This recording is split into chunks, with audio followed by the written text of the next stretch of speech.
Bonjour et bienvenue dans cette vidéo de Commercial Équitable. Aujourd'hui, on va apprendre comment gagner plus en travaillant moins. Alors, ça vous fait penser à un thème de campagne, un petit peu détourné. Donc voilà, et pour nous accompagner dans ce conseil aujourd'hui, nous avons Nicolas Penn qui intervient quelquefois sur le blog et qui donne d'excellents conseils. Donc merci Nicolas. Je te remercie, merci de m'inviter pour cette troisième fois et merci à vous de suivre cette vidéo. Et puis il y en aura d'autres. Il y en aura d'autres. Plaisir. Alors Nicolas rapidement est coach, formateur, auteur également, parce que tu as écrit 2 livres, et même plus si on parle d'autres livres, mais bon, voilà, toi tu souhaites qu'on se focalise plutôt sur 2 livres. Également tu es également une célébrité sur internet, puisque tu es suivi par des dizaines de milliers de personnes tous les mois. Donc voilà, ça commence à faire du monde quand même qui écoute tes conseils. Donc alors, comment on fait pour gagner plus d'argent en travaillant moins, Nico?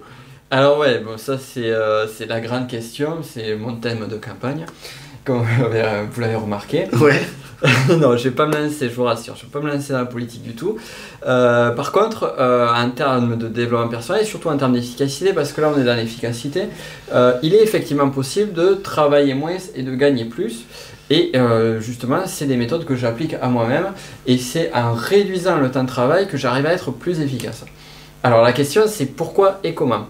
Et la problématique c'est que, en fait, on se dit plus je travaille, plus je produis. Donc oui, plus je fais de choses. Et ça c'est une idée qui est préconçue, qui vient surtout de l'ère industrielle où on était vraiment rationnel aussi. Ouais, voilà, c'était vraiment sur ce côté-là où le travail effectif, c'était le travail physique, apporter des résultats, et puis surtout, on se rappelle du montage à la chaîne avec le fameux rituel, et puis voilà, cette productivité toujours à accroître. Mais dans notre ère, on travaille sur 2 choses, on travaille sur la création, et même sur la création, on va voir que ça compte aussi, sur la création et sur la façon dont on va créer les choses, sur la production intellectuelle. Et c'est dans ce sens-là qu'on va arriver à travailler moins et à gagner plus. Dans le sens où, si je travaille non-stop, si je fais 10 heures par jour, si je travaille soir et week-end, peut-être que je vais bien avancer pendant une semaine, mais au bout d'une semaine, je vais être fatigué, et puis au bout d'une semaine, et voilà. Et productivité. Le problème, c'est qu'on ne prend pas en considération un point essentiel, c'est nos rythmes biologiques. Et l'idée, en fait, de l'efficacité, d'un des 3 pans d'efficacité, c'est de prendre en considération les rythmes biologiques pour s'adapter sur ces rythmes-là et non pas imposer des choses à nos rythmes et justement surfer sur la force des rythmes biologiques pour être beaucoup plus efficace. Et là, du coup, on va se permettre de prendre des week-ends, on va se permettre de travailler moins dans la journée, mais plus encore, donc prendre des week-ends, je parle surtout pour les entrepreneurs ou les cadres supérieurs ou des personnes qui ont tendance à rapporter le travail à la maison, ouais, c'est vrai. Qui est selon moi une mauvaise chose, effectivement. Mais l'idée, c'est de prendre ce temps-là pour soi, pour se ressourcer, se rebooster. Et lorsqu'on va revenir, on va être encore plus efficace. Parce qu'au lieu de travailler, et c'est ça qui est important, c'est qu'on peut arriver à, et vous l'avez sûrement remarqué, vous pouvez être excellent, voire exceptionnel. Très efficient sur un laps de temps très court. Voilà, genre sur 30 minutes, faire le même travail, voire plus que ce que vous avez fait pendant une journée, voire 2. Ouais. Et c'est vraiment tout ça. C'est dans la sélection du moment en fait, dans la journée en fait, voilà, oui, choisir en tout cas les moments de la journée où on a peut-être des pics de vigilance plus forts pour arriver, on va dire, à choisir, on va dire, les activités les plus intellectuelles et les plus gourmandes en ressources intellectuelles et de choisir des moments dans la journée où finalement on est le plus efficient, quoi. Exactement. Donc il y a ce premier point. Mais après, au-delà de ça, c'est que tu as beau choisir le meilleur moment de la journée, l'avoir identifié.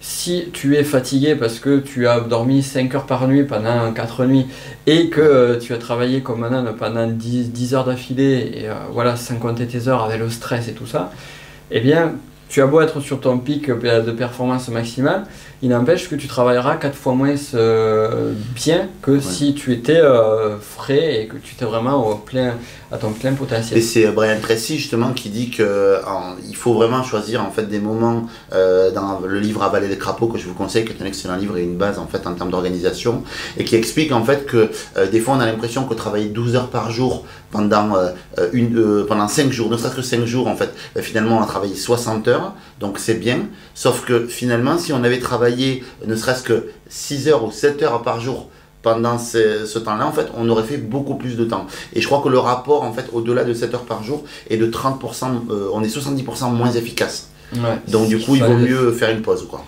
Et je vais te donner un secret, c'est que moi, sur ma façon de travailler aujourd'hui, donc là, c'est sur différents rituels, comme je suis quand même un gros bêta-testeur, j'aime bien tester différentes choses. Mais aujourd'hui, j'ai mis en place depuis quelques mois une façon de travailler qui est que mon objectif, c'est de finir ma journée de travail avant midi. Alors, ça peut paraître étonnant, mais l'idée, en fait, c'est de finir... Bon, c'est un petit peu la phrase choc sortie de son contexte. Mais pour aller plus loin, en fait, mon objectif, c'est de finir les tâches importantes, les tâches que je dois absolument faire avant la fin de la journée. Donc j'ai 3 tâches importantes par jour. Là, on rentre sur autre chose en termes d'efficacité, mais j'ai 3 tâches importantes dans la journée.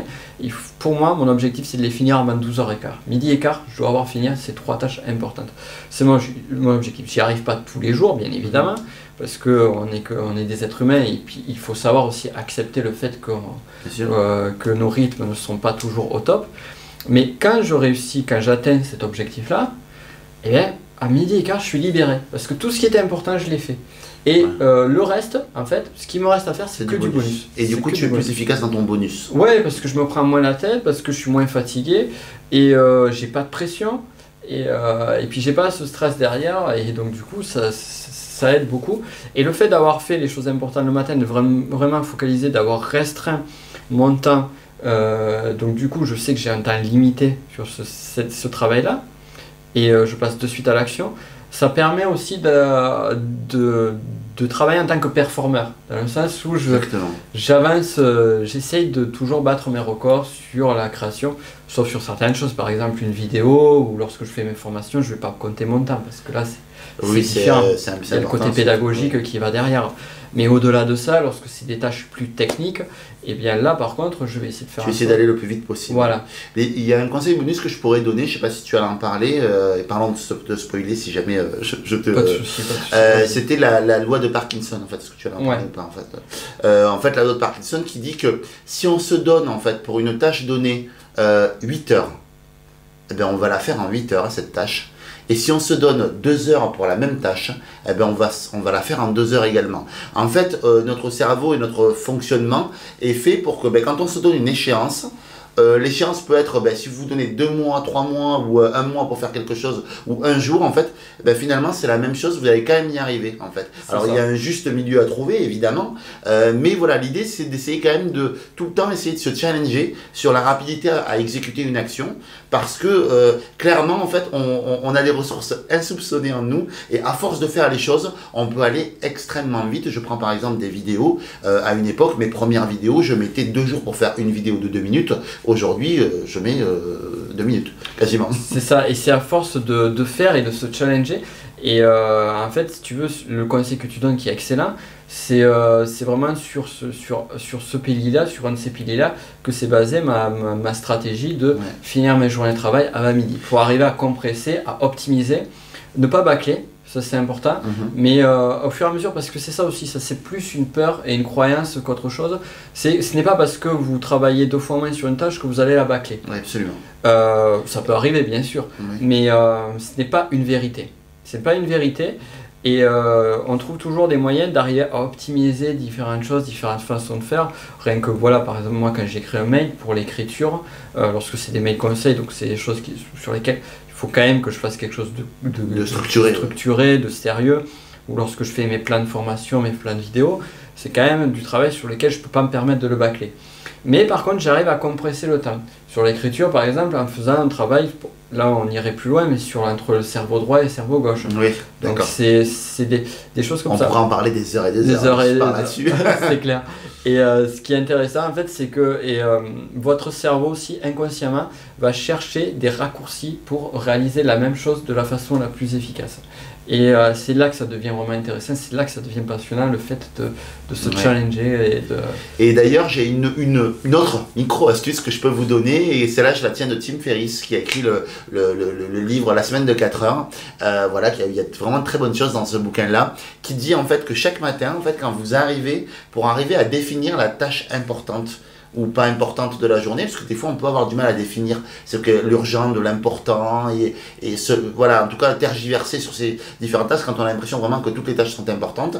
Et là en fait tous les matins en fait vous vous dites, si là je dois partir, j'ai un avion à prendre dans 1 heure, qu'est-ce que je devrais avoir fait? Voilà. Et moi, c'est une astuce qui marche très bien parce que je la fais tous les matins. Et c'est vrai que c'est pas mal. Voilà. Je compléterai cette astuce-là avec une autre technique que j'utilise pour justement dissocier l'urgent de l'important. C'est si je ne fais pas cette tâche, qu'est-ce qui va se passer? Quelles vont être les conséquences négatives? Effectivement. Si elles sont faibles ou nulles, là, ça veut dire que la tâche n'est pas importante. On peut l'annuler. Soit on peut l'annuler, soit on peut la rapporter ou la mettre plus tard.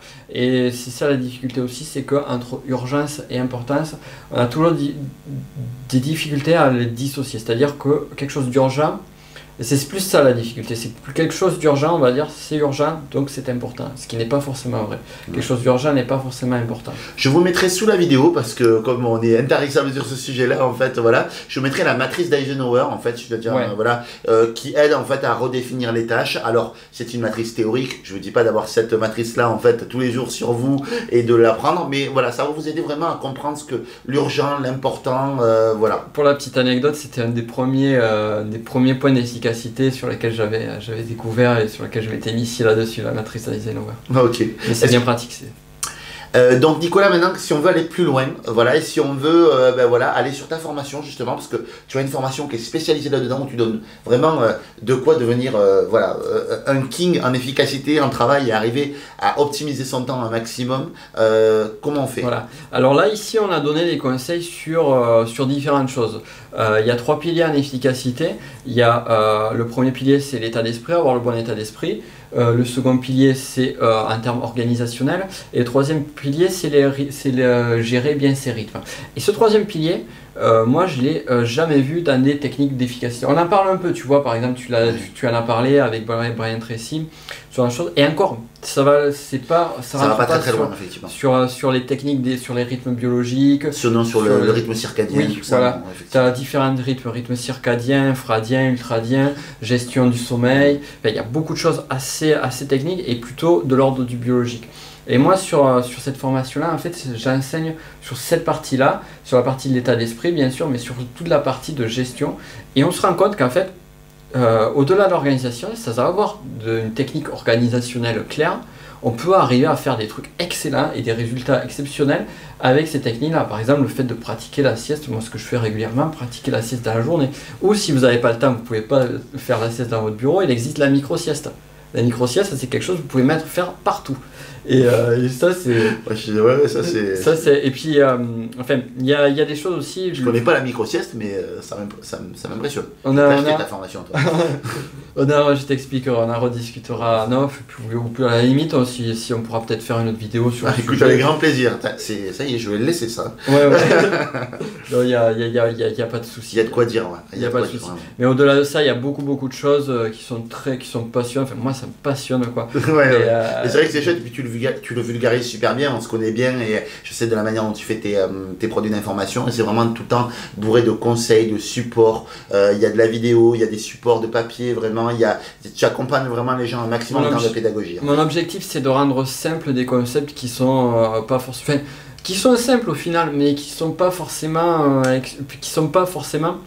appréhendés de façon simple. C'est-à-dire, souvent on reste sur le côté théorique et des fois il y a un gap à faire, il y a des choses et il n'y a pas forcément besoin de tout savoir sur les rythmes circadiens. Vous n'avez pas besoin de tout savoir pour pouvoir l'appliquer au quotidien. Et c'est ça qui est génial, et moi c'est ça qui c'est ça qui te fait vibrer. C'est ça qui est cool, quoi.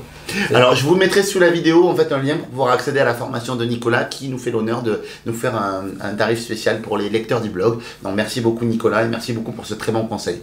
Avec grand plaisir, et merci pour avoir suivi cette vidéo. Merci à toi pour cette 3e interview. Avec grand plaisir, il y en aura d'autres. Ça marche, avec grand plaisir pour moi. À très bientôt. Ciao. Ciao.